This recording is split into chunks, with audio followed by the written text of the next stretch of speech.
Hi అండి. ఈ వీడియోలో ఈ డిజైనర్ నెక్ స్టిచ్చింగ్ చూద్దాము. లైనింగ్ అండి ఇప్పుడు చూయించేది. ఇది బ్యాక్ ఓపెన్ రౌండ్ నెక్. లైనింగ్కి ఇప్పుడు క్రాస్ పీస్ మన నార్మల్ బ్లౌజ్లో కుట్టుకున్నట్టు చూపిస్తున్నాను. గల్లా పట్టి పెట్టి కుట్టేసుకొని పైనుండి మిషన్ కుట్టు వేసుకోవాలండి.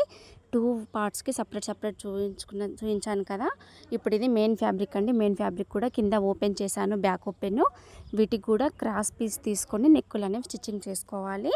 చాలా సింపుల్గా చేసుకోవచ్చండి. చాలా ఈజీగా కొత్త వారైనా కుట్టుకుంటారండి.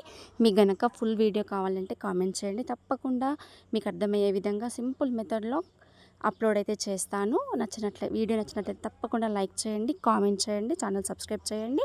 ఈ మెయిన్ ఫ్యాబ్రిక్ కుట్టుకున్న తర్వాత లోపల మనం కుట్టిన లైనింగ్ జాయింట్ చేసుకోవాలి. మెయిన్ ఫ్యాబ్రిక్కి జాయింట్ చేసేసుకొని ఉక్కు పట్టి కాజపట్టి వెనకాల వేసేసుకుంటే బ్యాక్ పార్ట్ అనేది రెడీ అయిపోతుంది. ఫ్రంట్ బోట్ నెక్ మోడలేనండి. సింపుల్గా నేను నెక్స్ట్ వీడియోలో అప్లోడ్